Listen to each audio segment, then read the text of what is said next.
pola pikir dan pola hidup manusia baru. Mari kita membuka dua firman Tuhan, ya. Yang pertama yang sudah kita hafal luar kepala dari 2 Korintus 5 ayat 17. Oke. Nanti kita buka lagi ya, Galatia 2, kita baca ayat 19 kalimat yang terakhir. Ayat 19 bab 2 kalimat yang terakhir sampai dengan ayat yang ke-20. Oke, jadi dua nats firman Tuhan ya. Pertama 2 Korintus 5 ayat 17. Ibu-ibu, apa yang tertulis dalam Alkitab ibu? Apakah Alkitab elektronik atau Alkitab ini, buku ini? Oke, silakan dibaca. 3 ya.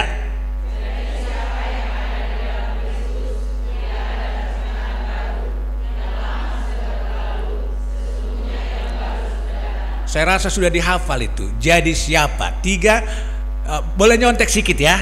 Nyontek sedikit ya. Tapi kalau ketiga kali nanti tidak boleh nyontek. Jadi siapa? 3 ya. Jadi siapa?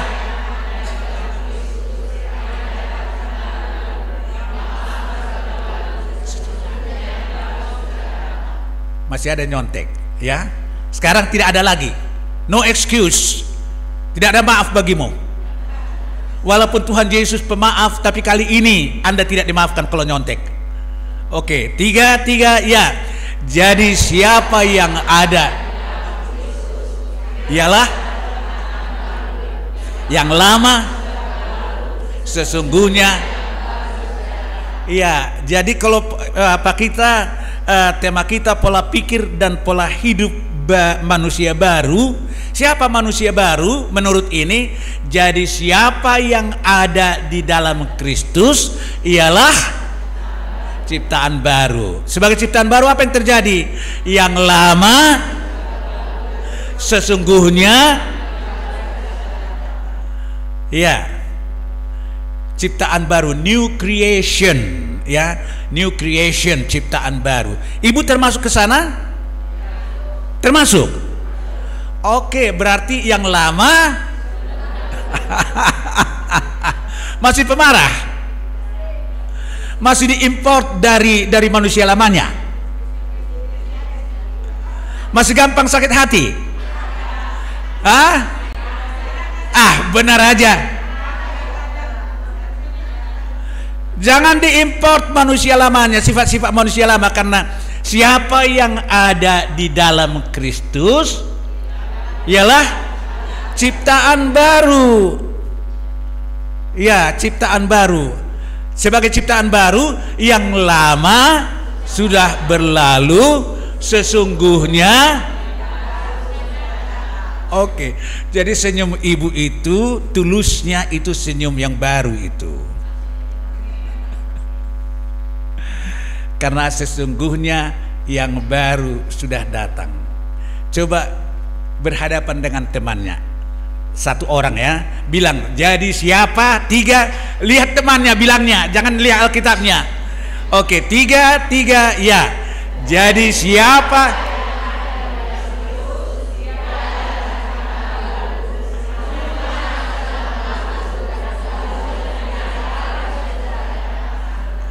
Jadi bilanglah, jadi edaku, hutangku yang lama sudah berlalu ya.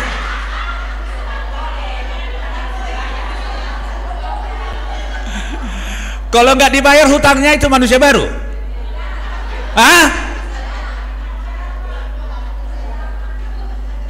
Oke, harusnya bilang, Eda, kalau gitu ku bayarlah utangku ya. Aku mau jadi manusia baru.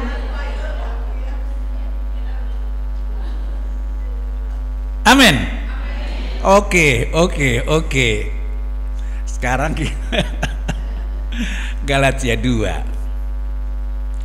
Ya, ayat 19 kalimat yang terakhir. Aku. Oke, sampai dengan ayat 20 ya. Kita baca. Kalau ini bisa nyontek lah ini. 3, ya. Aku telah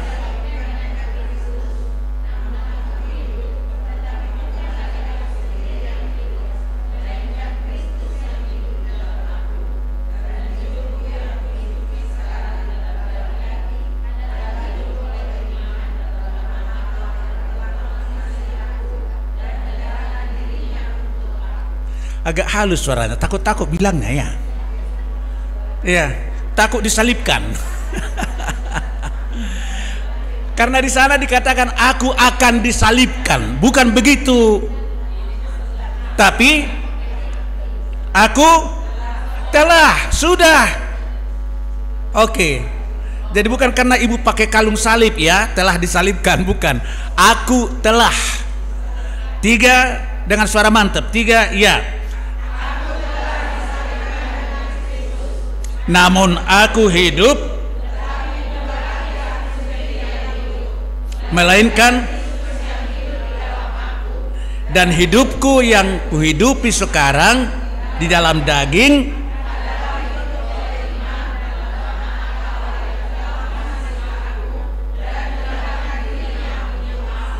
Ibu masih hidup di dalam daging sekarang? Masih hidup dalam daging sekarang?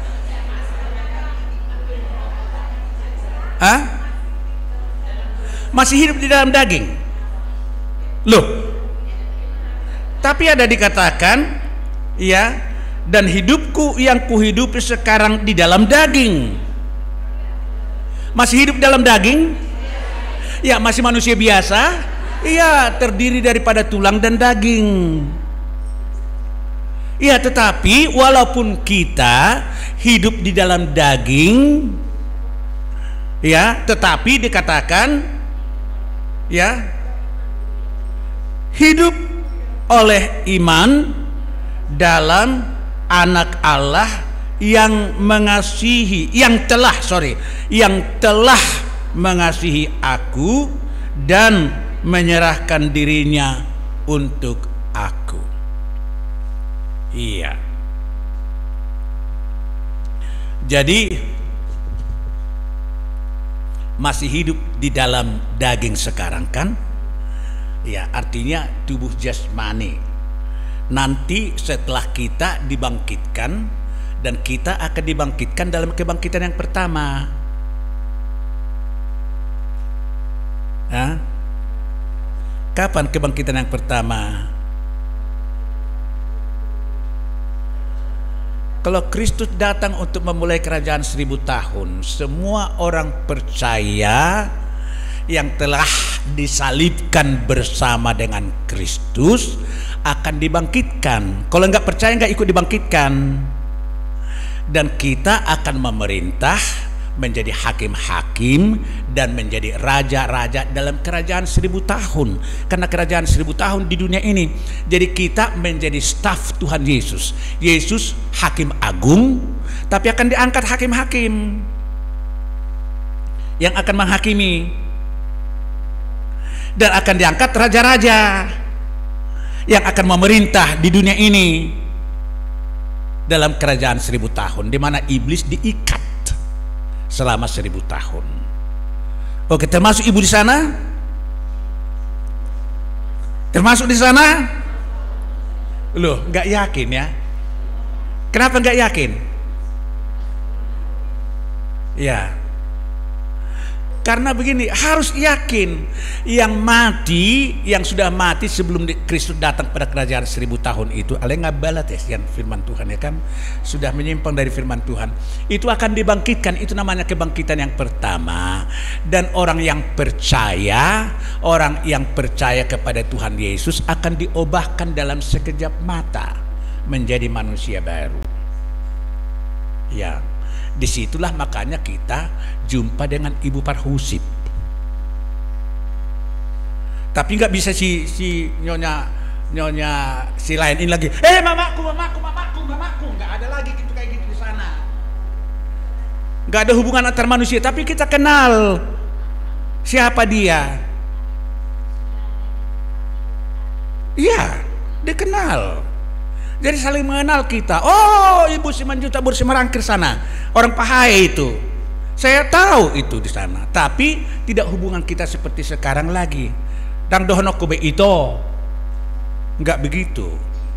Kita saudara-saudara di dalam Tuhan, anak-anak Tuhan. Oke. Pola pikir, termasuk pola pikir juga itu ya. Pola pikir. Tapi pola pikir sekarang yang kita bicarakan dalam hidup ini, bukan nanti ya. Oke. Pola pikir dan pola hidup. Kalau ibu mau menjahitkan baju baru, ibu perlu ke desainer, pergi ke desainer ya kan, desainer. Jadi dialah yang mendesain pakaian itu yang cocok untuk ibu. Corak kain yang ibu bawa, dia jelaskan kepada ibu, kain batikmu ini begini, jadi coraknya yang cocok begini potongannya. Kalau kain polos begini ya, kalau warna merah ini sama ibu kurang cocok, harusnya warna biru gitu. Dia yang mendesain. Dia yang mendesain. Jadi kalau sudah didesain, berdasarkan itulah desain itulah namanya pola. Dibuatnya pola, diambilnya kertas koran kan, jadi berdasarkan desain yang dibuat, yang setelah ibu diukur, diguntinglah koran itu supaya nanti koran yang digunting itulah yang dipakaikan untuk menggunting pakaian yang ibu bawa untuk dijahitkan. Seandainya ibu tutup ini semuanya, tidak kelihatan ini, yang kelihatan hanya tubuh ibu ke bawah, orang tidak akan kenal. Kok gemuk kali ibu ini ya? Padahal singsetnya dia hanya karena pakaian yang didesain itu, pakaian yang besar begini, jadi kelihatan besar.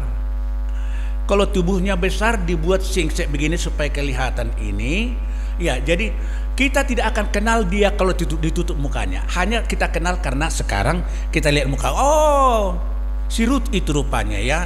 Oh, Ibu Tobing itu rupanya ya. Kita tahu. Kupikir tadi siapa? Pakaian ibu kayak gini cantik kali ya. Kupikir tadi siapa? Karena hanya dari belakang dulu kita lihat ya kan. Baru setelah kita berhadapan kita tahu. Begitu pentingnya fungsi desainer. Ya. Desainer kita hanya satu, yaitu Tuhan Yesus. Desainer kita hanya satu, yaitu Tuhan Yesus. Kalau kita baca Mazmur 139 misalnya ayat 14, mulai dari di rahim ibu kita sudah didesain sedemikian rupa. Waktu sperma dan sel telur ibu itu ketemu, sudah didesain Tuhan kita sangat ajaib aku. Coba lihat teman yang di sampingnya. Oke. Perhatikan dulu wajah dari kawan yang di sampingnya. Kira-kira apa spesifikasinya yang dilihat? Apa yang dilihat?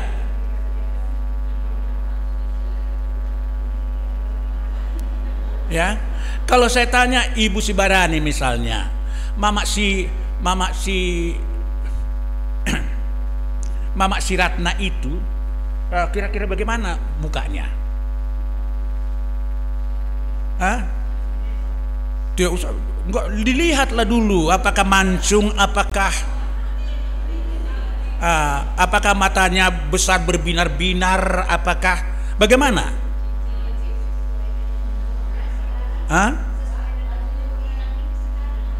Iya, yang sekarang ini bagaimana dilihatnya? Mengapa ibu katakan cantik? Karena anak Tuhan? Enggak, wajahnya, mukanya dulu. Jangan hanya sekedar untuk membanggakan dia. Kau katakan, ibu kata, ibu cantik ya, jangan begitu. Tapi kalau saya tanya misal, kira-kira bagaimana wajahnya mamanya si Ratna itu? Oh, hidungnya kurang mancung. Jujurlah. Iya, yang sekarang inilah. Bagaimana kira-kira? Yang mana mama si Ratna ya? Iya, Enggak, aku enggak di sini.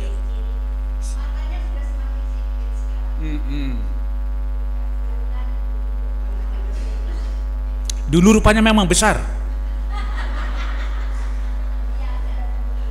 Iya, jadi artinya semua kita mempunyai spesifikasi. Dan bagaimanapun kita adalah hasil desain dari desainer agung, yaitu Tuhan Yesus. Jadi tidak boleh cemburu dengan temannya kalau temannya agak lebih cantik daripada Anda. Kalau adikmu lebih manis, lebih cantik daripada Anda, tidak boleh cemburu kalau sudah menjadi anak Tuhan. Karena siapa yang ada di dalam Kristus ialah ciptaan baru. Jadi sebagai ciptaan baru. Aduh, kenapalah mama ini ya, kok adikku lebih cantik dari saya? Emangnya mama yang menciptakan kita, yang mendesain? Bukan. Jadi tidak boleh kita cemburu dengan orang lain. Kita harus puas. Kalau kita tidak puas dengan diri kita, penampilan kita begini, ya, berarti kita kurang mengenal desainer kita itu. Karena tidak ada hasil desain dari desainer kita itu yang tidak baik. Semua baik, apa yang telah kau jadikan di dalam hidupku. Iya. Jadi mulai dari sekarang jangan cemburu dengan orang lain. Amin. Amin. Iya, kalau temanmu lebih kaya daripada kamu, memang begitulah kehendak Tuhan. Mungkin Tuhan menghendaki melihat bahwa temanmu itu lebih layak dipercaya dengan harta yang banyak daripada Anda. Kalau Anda dipercaya dengan harta yang banyak, Anda akan congkak. Mungkin begitu pikiran Tuhan. Karena Tuhan itu jauh lebih mengenal kita. Dia kan bilang, ini kan Ruth cantik kali baju, tapi aku kan yang mendesain itu kan. Kata desainer itu, dia tahu. Dia kenal kita. Cuma kita yang kurang kenal dia. Akhirnya banyak ketidakpuasan di dalam diri kita, menerima diri kita sebagaimana adanya. Ibu yang sudah janda pun tidak boleh, aku masih muda sudah janda begini, nasib pon. Siapa bilang? Emangnya ada yang meninggal tanpa dikehendaki oleh Tuhan? Ada yang meninggal? Yang berusaha bunuh diri pun tidak akan mati dia kalau Tuhan belum menghendaki dia mati. Jadi janda pun jangan menjadi, ayolah kau kan masih ada tuanmu, aku ya ginilah, oh begini, ya itu ya kan, iya. Semua karya desainer itu baik, amin. Semua karya desainer itu baik.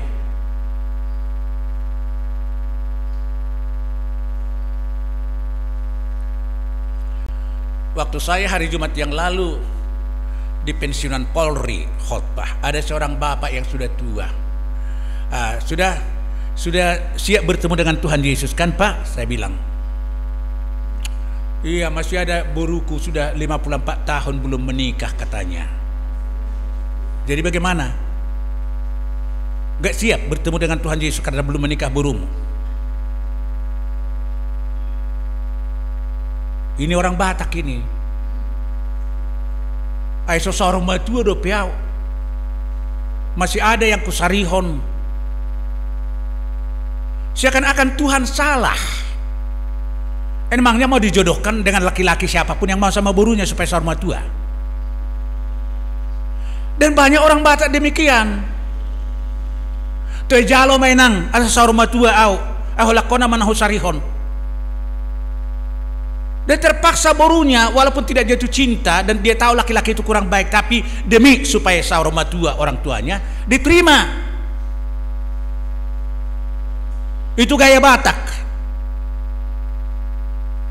itu gambaran orang yang kurang mengenal siapa desainernya. Oke.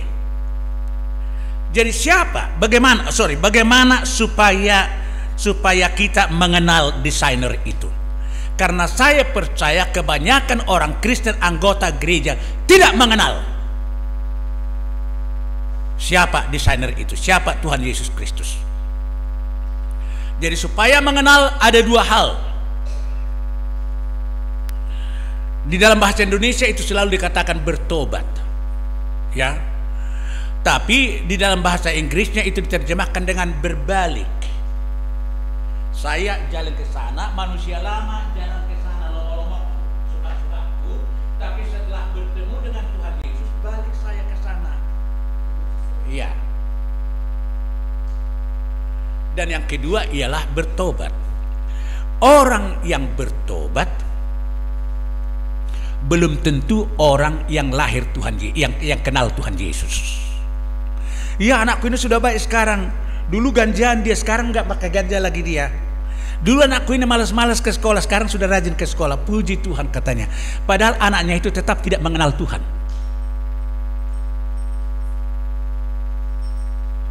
Iya. Jadi pertobatan itu perubahan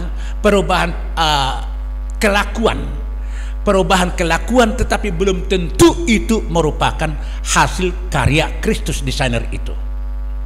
Bisa itu karena nasihat orang tua, bisa itu karena tinggal di dalam lingkungan yang hidupnya demikian. Kebanyakan orang Kristen ini sekarang menjadi anggota gereja karena memang bapak dan mamanya orang gereja. Belum tentu karena dia percaya kepada Tuhan Yesus. Ya.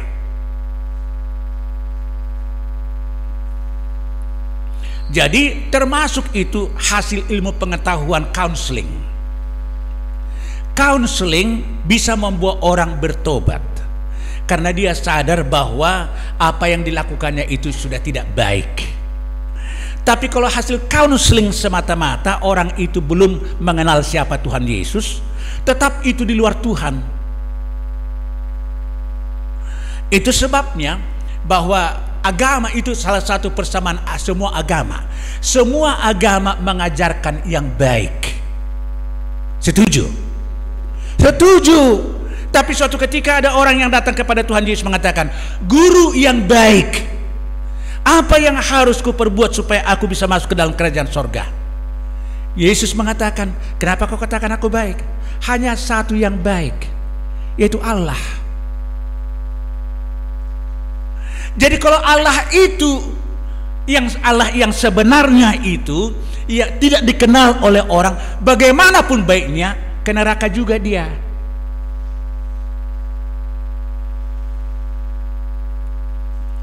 Jadi sebagai orang tua jangan puas kalau anak kita itu rajin ke gereja, rajin ke sekolah, oh dapat pekerjaan yang baik, dapat istri yang begini, sudah dapat anak-anak sudah. Ngagabi ya anak koki. Puas, ke neraka juga.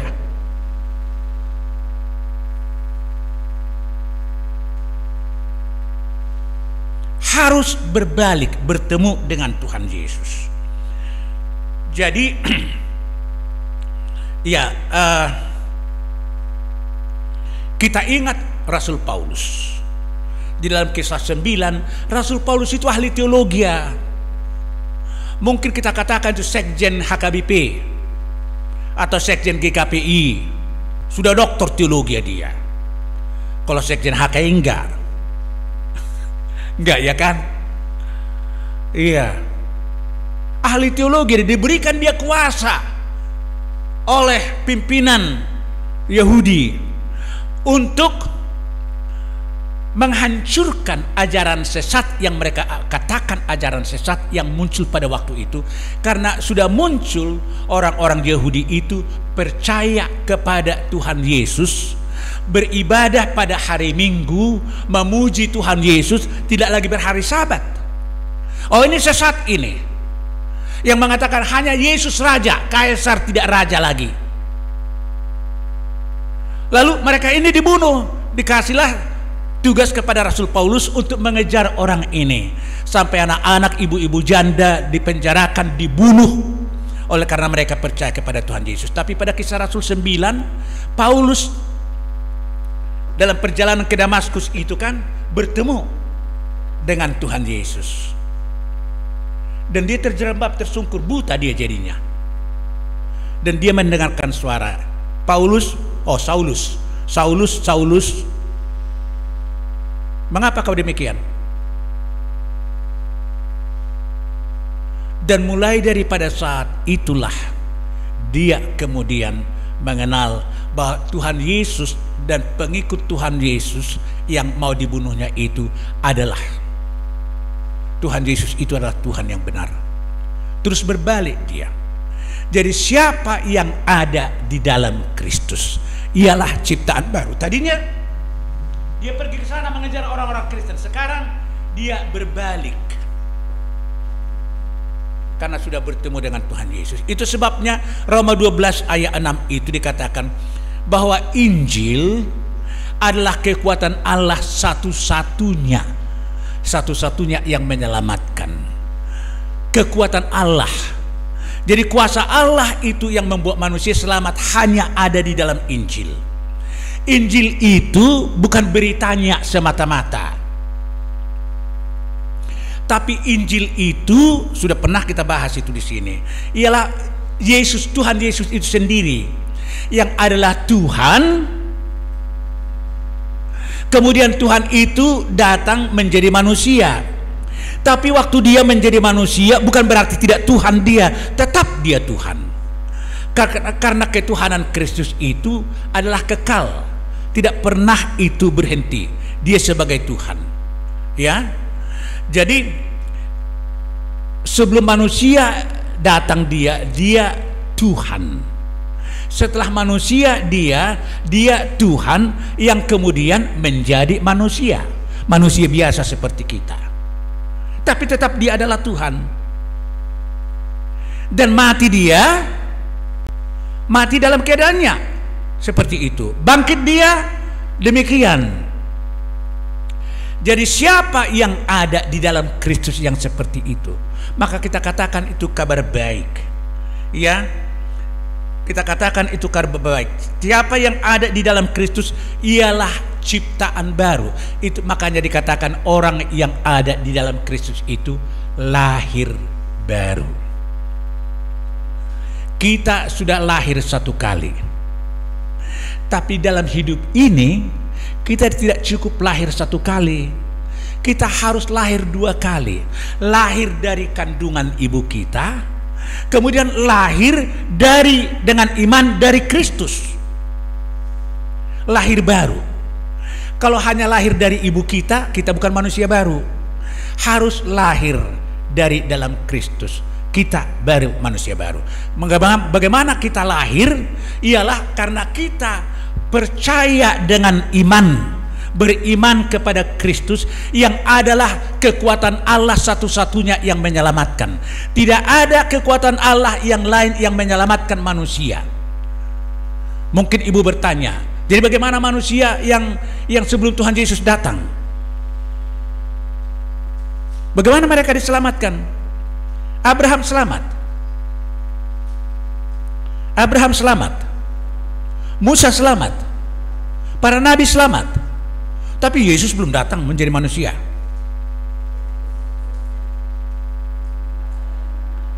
Ya? Enggak, tetap pusatnya ialah Tuhan Yesus. Orang yang sebelum Yesus datang ke dalam dunia ini, yang percaya kepada firman Allah yang telah menjanjikan bahwa juru selamat itu akan datang, selamat. Ya, dan itu sebabnya dalam semua buku perjanjian lama, mulai dari kitab Kejadian 3 ayat 15 sampai semua kitab nabi-nabi sampai kepada kitab Maleaki yang terakhir, ada benang merah. Benang merahnya itu ialah janji tentang kedatangan Mesias atau juru selamat yang akan menyelamatkan manusia.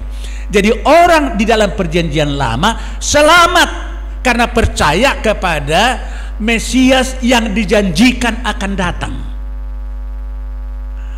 Iya, dalam zaman Injil orang diselamatkan karena percaya kepada Mesias yang sudah datang sebagai manusia.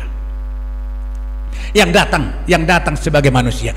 Kita sekarang selamat karena percaya kepada Yesus atau Mesias yang sudah datang. Enggak di dunia ini lagi dia, tapi sudah datang. Jadi kita percaya kepada berita yang sudah diberitakan dan sudah dibuktikan bahwa Yesus sudah datang.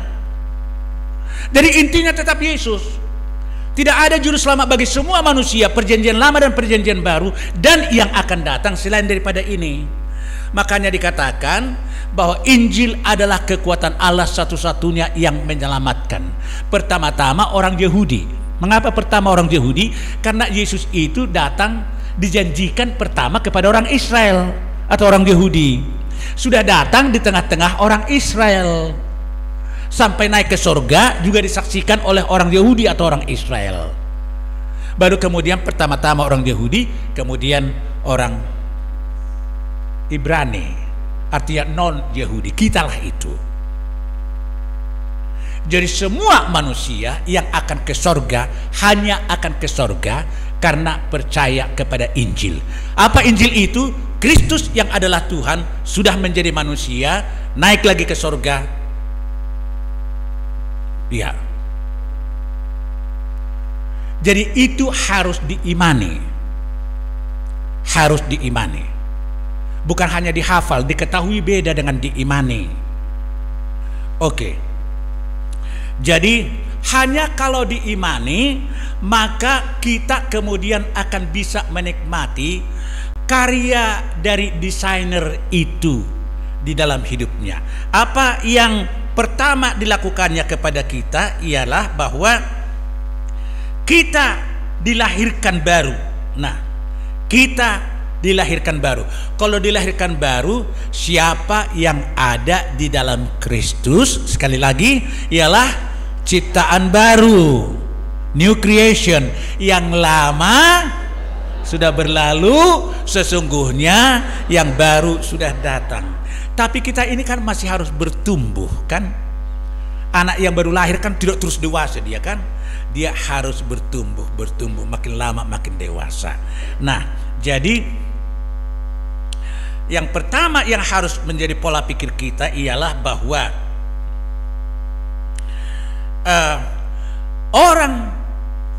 orang yang percaya kepada Kristus itu, dia harus mengimani bahwa Kristus itu sudah disalibkan karena kita. Jadi dengan kata lain begini,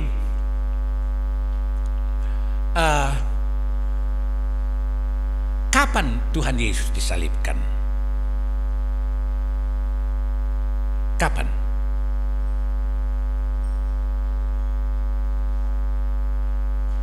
Kapan Tuhan Yesus disalibkan? Loh, ibu-ibu ini new creation, kira-kira kapan itu? Kira-kira 2000 tahun yang lalu. Oke, katakanlah kira-kira 2000 tahun yang lalu, ya kan? Mungkin 2024 kurang 30 tahun, kan gitu, ya kan? Karena umur 30 tahun dia kemudian ditangkap dan disalibkan. Dan dia disalibkan itu bukan karena kesalahannya. Dia disalibkan sebagai substitute. Substitute itu artinya pengganti, substitusi. Substitusi itu bahasa Indonesia, ya. Substitute, pengganti. Artinya kita yang harus disalibkan. Tapi dia menggantikan kita disalibkan, supaya kita tidak lagi harus disalibkan karena dosa dan kesalahan kita. Ya, kapan kita mulai berdosa? Mulai dari dalam kandungan, belum tahu apa-apa, karena kita mewarisi dosa Adam. Jadi semua dosa itu yang kita warisi dan yang kita lakukan sendiri setelah kita hidup di dunia ini, semua itu diderita oleh Tuhan Yesus 2000 tahun yang lalu.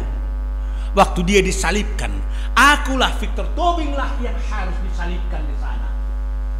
Tapi dia menggantikan aku disalibkan di sana supaya aku selamat, jangan mati lagi karena aku disalibkan. Dengan kata lain, bahwa pengampunan yang disediakan oleh Tuhan Yesus kepada saya sudah disediakan 2000 tahun yang lalu. Jadi kalau itu kita renungkan, bukan Yesus mati ya, hari hama mati, hari ahad ya, bulan 4 ya, nangis, bukan itu.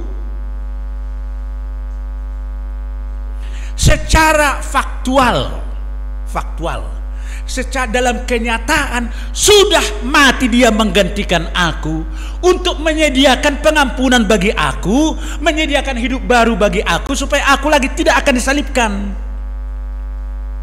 Jadi kalau itu ada di dalam otak kita, pola pikir kita di situ berbeda. Jadi jangan hanya Tuhan terima kasih ya sudah mati kau menggantikan aku, tapi Anda tidak pikirkan bahwa menggantikan Anda itu sudah dia lakukan itu sekian ribu tahun yang lalu. Belum ada Anda di dunia ini, sudah disediakan hidup baru itu bagi kita. Agar tidak ada alasan bagi kita lagi bahwa aku tidak tahu. Itu sebabnya dikatakan pergi ke seluruh dunia, beritakan Injil, yaitu Kristus yang adalah kekuatan Allah satu-satunya yang menyelamatkan itu. Tuhan, loh, belum ada aku di dunia ini, rupanya sudah Engkau sediakan bagiku pengampunan. 2000 tahun yang lalu sudah mati kau karena aku, padahal aku belum ada di dunia ini. Hebat kali kasih-Mu kepada saya Tuhan. Dan itu membuat pikiran kita ini semakin kagum akan Yesus kita itu. Itu yang membuat kita tidak main-main dengan melakukan dosa. Lalu, ya Tuhan, aku telah berdosa tadi, aku membenci Sianu, ampuni aku ya. Tidak enteng minta pengampunan dosa itu. Tidak enteng.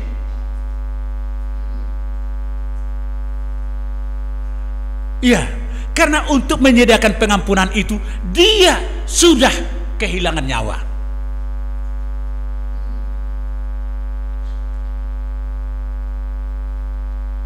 Tidak gampang kita menyakiti hati orang, karena kita ingat. Jangan hanya kita ingat, ya Yesus sudah di sini sekarang di sampingku karena dia akan maha hadir. Memang benar juga begitu. Tapi pengampunan yang disediakan sudah disediakan secara faktual dalam kenyataan 2000 tahun yang lalu.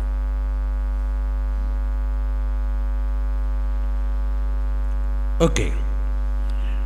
Makanya Yesaya mengatakan dia tertikam karena kesalahan kita.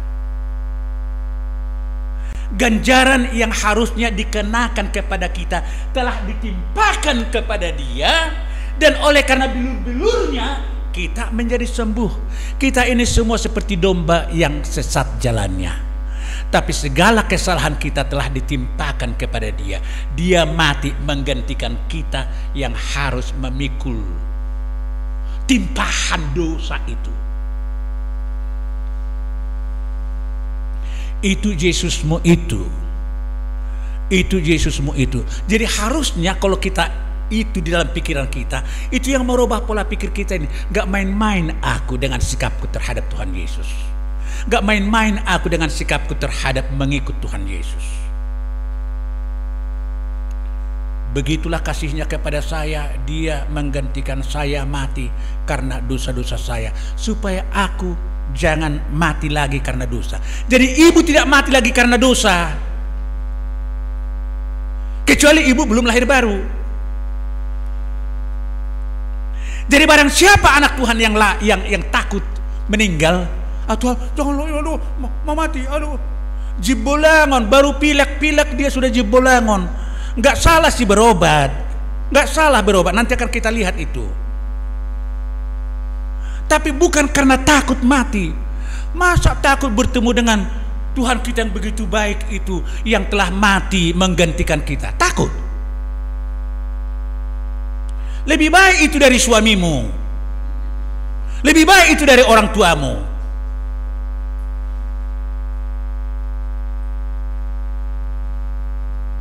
Iya, bertemu dengan orang yang baik, raja segala raja. Seandainya dikatakan Jokowi mau datang ke Medan ya, dan datang dia ke ke Skipsilalas. So di Skipsilalas nyonya Manurung ini, di sana dia tinggal, tapi sudah berpakaian cantik, dia lari ke Skipsilalas untuk bertemu dengan Jokowi, misalnya karena presiden dia, dengan raja segala raja. Padahal Jokowi belum berbuat apa-apa dengan ibu kan, nggak ada secara langsung kan. Yesus secara langsung terhadap kita masing-masing. Tidak ada yang dilupakan oleh dia, yang tidak menjadi sasaran pengampunan yang digantikannya mati di kayu salib itu.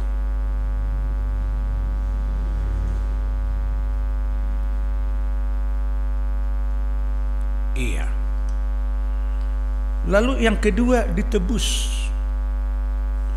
Istilah ditebus itu istilah jual beli. Ya, 1 Korintus 6 ayat 19 dan 20 itu nanti bisa dibaca ya. Karena kamu telah dibeli, harganya telah lunas dibayar.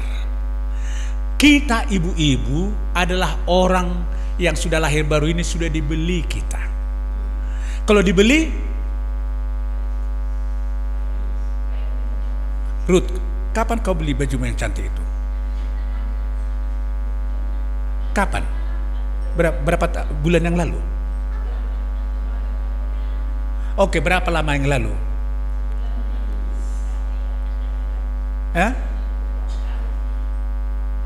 5 bulan. 5 bulan yang lalu. Mulai 5 bulan yang lalu, pakaian itu milik si Ruth, bukan milik desainer yang di sana. Karena apa? Sudah dibeli, harganya lunas dibayar. Ibu dan Victor Tobing sudah dibeli, harganya lunas dibayar dengan darah dan nyawa Tuhan Yesus. Jadi aku bukan milik dunia ini lagi, bukan milik si iblis saya milik Tuhan Yesus. Ibu milik Tuhan Yesus. Amin. Iya. Sama seperti ibu membeli pakaian itu setelah dibayar, kecuali masih dicicil ya kan. Tapi di dalam Tuhan tidak ada cicil mencicil, lunas dibayar. Harganya telah lunas dibayar, itu ayat 20 itu. Karena kamu telah dibeli dan harganya telah lunas dibayar. 1 Korintus 6, 19, 20 itu. Jadi kalau kita sudah menjadi milik Tuhan Yesus, ya ditebus kita. Milik Tuhan Yesus. Kalau kita milik Tuhan Yesus, kan tidak suka-suka si setan lagi untuk mengganggu kita. Sudah, itu milikku. Maka kita dijaga dengan malaikat-malaikatnya. Seandainya dijemur si Ruth pakaian yang cantik ini di jemuran di sana, mau diambil orang, nggak bisa dong. Karena itu miliknya. Kita tidak mungkin lagi dirampas si iblis. Itu sebabnya keselamatan hanya sekali untuk selama-lamanya. Sekali selamat, tetap selamat. Itu sebabnya orang percaya 2 kali dia hidup, 1 kali mati. Itu orang percaya. Kita hidup sekarang, kemudian kita meninggal ya kan. Tapi hidup lagi, nanti dibangkitkan.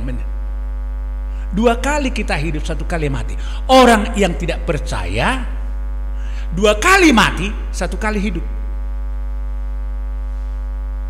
Jadi ibu tidak mati lagi. Bahkan dikatakan kalau orang yang percaya kepada Tuhan Yesus yang meninggal itu rest in peace. Itu selalu sebabnya saya komentari saudara-saudara kita, jangan katakan turut berduka cita, padahal ibu tidak turut berduka cita. Ya kan? Kalau mau memberikan apapun bantuan lah ya kan, dipilihnya uang lebih kecil kan. Masuk gambaran turut berduka cita itu yang dilakukan. Kecuali memang hanya itu uang kita, iyalah enggak apa-apa kan. Tapi saya hampir tidak pernah mengatakan turut berduka cita. Ada kawan saya yang bekerja di Irian, baru meninggal istrinya di Solo, penyakit kanker, dibawa ke Solo untuk diobati, meninggal dia. Saya lihat turut berduka cita, kok baru kali orang ini turut berduka cita, padahal hamba-hamba Tuhan. Lalu saya katakan, rest in peace, RIP, beristirahat di dalam damai sejahtera. Karena kalau kita sudah pergi dari hidup yang sekarang ini, kita beristirahat di mana? Di Firdaus, di pangkuan Abraham. Beristirahat di sana, menanti Tuhan Yesus datang kedua kalinya untuk membangkitkan kita, dan kitalah yang dibangkitkan pada kebangkitan yang pertama itu. Ya. Jadi jangan meraung-raung. Jadi kalau kita mengerti harga kita sudah milik Tuhan Yesus, itu sebab dikawal kita, kecuali kita menyongsong si iblis, ya kan? Tapi dari pihak Tuhan sudah selalu dijaga kita. Malaikat-malaikatnya disuruh menjaga kita. Malam hari waktu kita tidak sadar lagi, dikatakan Allah kita itu tidak pernah tertidur dan tidak pernah terlelap. Bukan hanya dia, malaikat-malaikatnya disuruh juga. Jaga ya, jaga anakku ini ya. Ini sangat berharga ini. Sudah ku beli ini. Uang pembelinya ialah nyawaku, darahku, sudah ku berikan. Jadi sama harga kita dengan nyawa Tuhan Yesus dan darah Tuhan Yesus. Karena kalau si Ruth, saya sebutkan salah. Kalau si Ruth memberi 5 juta bajunya itu, berarti harga yang 5 juta ini sama dengan harga pakaian itu. Kalau kita telah dibeli, harganya lunas dibayar dengan darah dan nyawa Tuhan Yesus, berarti darah dan nyawa Tuhan Yesus sama dengan hargamu. Jangan main-main. Jangan main-main.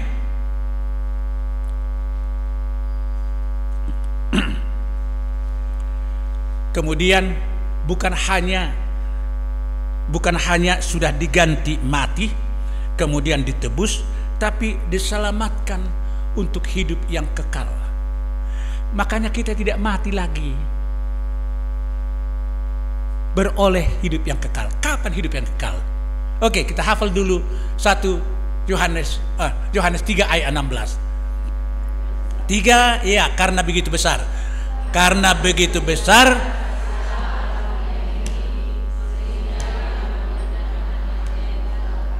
supaya barang siapa yang percaya kepadanya tidak binasa. Kapan kebinasaan itu tidak lagi dikenakan kepada kita?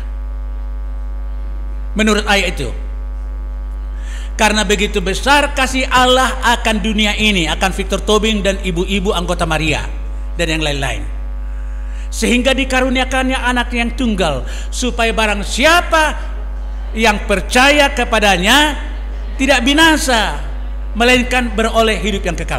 Jadi kapan kebinasaan itu tidak lagi dikenakan kepada kita? Ketika kita percaya. Jadi ibu tidak binasa lagi, kita tidak binasa lagi, karena sudah ditebus kita dengan harga yang mahal, diganti kita mati dengan dirinya sendiri. Jadi dianugerahkan kepada kita hidup yang kekal. Hidup yang kekal loh. Jadi sudah milik kita, bukan akan milik kita. Hidup kekal itu bukan akan milik kita. Nanti aku sudah bangkit ya, bangkit itu baru diberikan pada hidup yang kekal. Enggak. Karena firman itu barang mengatakan barang siapa yang percaya kepadanya tidak binasa, melainkan, tidak dikatakan tidak akan binasa, melainkan akan beroleh. Tidak begitu, tidak akan. Pada momen kita percaya, di situ kita memiliki hidup kekal. Itu hebatnya percaya kepada Yesus itu. Maka kita pilih Yesus. Kan ku pilih Yesus lebih dari semua. Ku setia padanya walaupun dihina. Ya, dihina, kau ini rajin kali kau gereja. Iyalah, oleh karena aku sudah berada dalam hidup yang baru, hidup kekal. Jadi hidup kekal itu tidak berhenti karena kita meninggal, berpisah manusia jasmani kita ini dengan roh kita, ya kan? 1 Korintus 15 mengatakan bahwa kepada kita ini tidak bisa mewarisi sorga karena sudah berdosa ini. Terrestrial body yang terbuat dari tanah, tanah. Terrestrial body ini tidak akan masuk ke sana. Makanya sia tano do permulamu, mulak tu tano maho. Kata pendeta itu memang benar begitu. Tapi kepada kita diberikan tubuh surgawi, celestial body. Seperti Tuhan Yesus yang bangkit itu. Ya. Jadi kemudian kita bukan hanya itu, selama hidup kita dijadikan kita menjadi hamba dan sahabat. Hamba dan sahabat. Kalau hamba yang diutus, ya, yang diutus. Jadi semua kita diutus. Diutus. Ada diutus lewat keguruan, ada diutus lewat pegawai negeri, di bank ada yang diutus lewat kependetaan, ada yang diutus macam-macam. Tapi semua kita tidak ada yang tidak diutus. Tujuannya supaya memberitakan Injil itu. Ya, besok saya akan berbicara kepada guru-guru Kristen yang ada di salah satu sekolah di sana. Besok, etos kerja guru Kristen, akan berbicara etos kerja tentang guru Kristen. Ya, jadi sahabat, kita baca dulu Mazmur 25. Tadi kita baca Mazmur 25 ya, tapi sampai ayat 9 tadi ya kan. Sekarang ayat 14 aja. Ayat 14.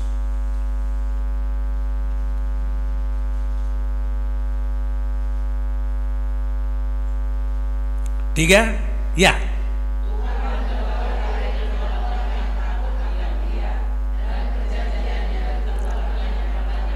Iya. Tuhan, ini ayat satu-satunya yang perlu harus kita hafal ini. Ya. Bergaul karib. Bergaul karib. Tuhan bergaul karib dengan orang yang takut akan Dia. Dan perjanjiannya diberitahukan, nggak dirahasiakan loh. Makanya kitab Wahyu ada, sorga sudah dijelaskan bagaimana kira-kira sorga itu kepada kita. Bergaul karib, bagaimana caranya Tuhan bergaul karib? Yang pertama, Dia memberikan rohnya yang kudus tinggal di dalam kita. Jadi unang betangnya kok kamu, jangan lagi didoakan Tuhan berikan kepada kami roh kudus. Salah itu dua itu. Karena roh kudus sudah diberikan, tapi Tuhan tolong saya untuk mentaati roh kudus yang sudah Engkau berikan tinggal di dalam aku. Tidak tahukah kamu bahwa kamu adalah bait roh kudus Allah? Bait Allah karena roh kudus Allah tinggal di dalam kamu. Iya. Jadi roh kudus itu yang selalu membisiki kita. Membisiki kita. Ya, tidak ada Alkitab selalu di tangan kita. Atau tidak kita ingat firman Tuhan, tapi roh kudus itu mengingatkan kita. Tujuh lojo, berdiri dulu di sini.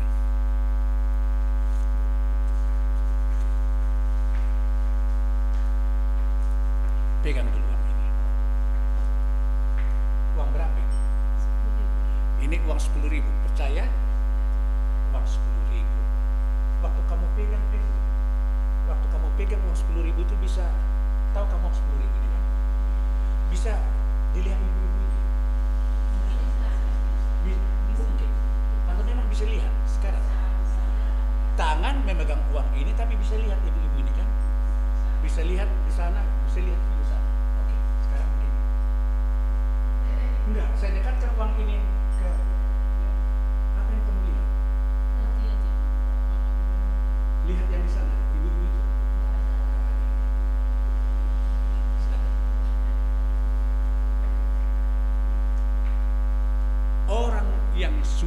di dalam Tuhan tidak selalu berpikiran negatif, terfokus kepada masalah. Tidak terfokus kepada masalah. Kalau terfokus kepada masalah, kita tidak tahu berkat Tuhan yang lain. Sama seperti saya yang tertutup mata saya dengannya. Yang saya lihat hanya uang ini. Gak saya lihat lagi keindahan dan kecantikan ibu-ibu dan ruangan yang sangat manis ini. Jangan terlalu kasihani dirimu. Ya kalau aku ini iyalah ya sudah sekian lama aku janda, bagaimanalah anakku pun beginilah. Ya, tertutup berkat-berkat Tuhan yang jauh lebih banyak daripada masalahmu itu. Tidak pernah masalah kita lebih banyak daripada berkat Tuhan. Tapi karena mata rohani kita tertutup dengan masalah itu, kita tidak bisa lagi lihat kebaikan-kebaikan Tuhan yang lain. Dan itu buktinya ibu tidak bergaul karib dengan Tuhan. Kalau bergaul karib dengan Tuhan, Roh Kudus akan mengatakan, kan begini kan, begini kan, begini kan, begini kan, begini kan. Yang belum kita ingat pun pada waktu itu diingatkan kita.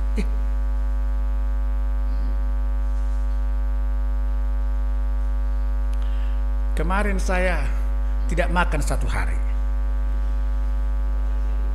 Sampai malam. Karena geraham saya ini dicabut oleh dokter. Sudah goyang kali rupanya, masih akarnya tajam masuk ke dalam, jadi dicabut dokter. Jadi banyaklah darah, sakit kali. Sampai sekarang masih sakit. Ya. Jadi karena sakitnya, dokter memang sudah bilang kalau sakit Pak makan ada satu jenis nama obat yang dibilang. Jadi obat itu tidak ada. Saya tanya ibu dan anak-anak, nggak ada obat itu. Paracetamol. Jadi tiba-tiba ada suara, kok paracetamol? Kau cari-cari, ambil aja obat odol itu, taruhkan. Ku ambil odol itu, ku taruhkan ke dalam begini. Dokter tidak bilang begitu. Siapa yang ngomong itu sama saya?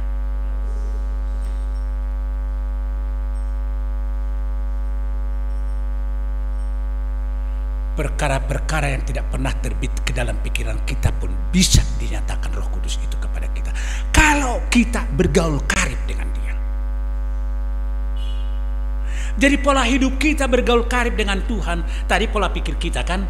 Sekarang kalau pola hidup kita bergaul, jadi hidup kita menjadi semakin mirip dengan Tuhan Yesus karena Roh Kudus yang memimpin kita. Tidak gampang lagi mendendam, tidak gampang lagi sakit hati, selalu ramah terhadap orang, memberi kepada Tuhan, tidak terlalu pelit lagi. Karena polanya ialah Tuhan Yesus sendiri. Bukan hanya Yesus sebagai desainer semata-mata, tapi dirinya sendiri yang menjadi pola. Iya. Di samping itu, Dia memberikan kepada kita firman Tuhan, Alkitab. Jadi jangan malas baca Alkitab. Di samping itu diberikan Tuhan kepada kita saudara-saudara satu iman. Bergaul dengan anggota keluarga Tuhan. Saling menguatkan, saling menopang, saling menegur, saling mendorong. Itu pola hidup orang percaya. Jadi intinya itu ialah siapa yang ada di dalam Kristus ialah ciptaan baru, yang lama sudah berlalu, sesungguhnya yang baru sudah datang. Jadi jangan ada pribadi, bukan hanya orang ya, karena di samping orang ada juga pribadi yang lain kan, ada juga setan-setan.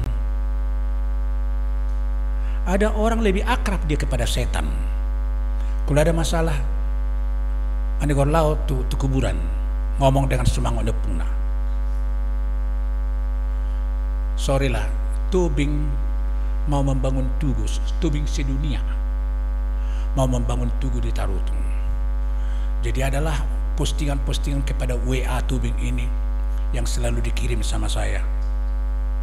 Dikatakan, Iko marsada roha kita, satu hati kita semuanya, supaya sumango nio puta raja lubetubing na julu mamasu-masu hita.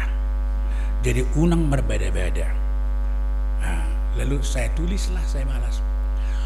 Kalau orang marga tubing adalah marga orang Batak yang pertama terima Tuhan Yesus di Silindung, dan masih begitu iman kalian saya bilang, masih begitu iman kalian semangat niopung munado nama masu-masu hamu di hamuma tugu munai, saya bilang, dan doho tahu desi.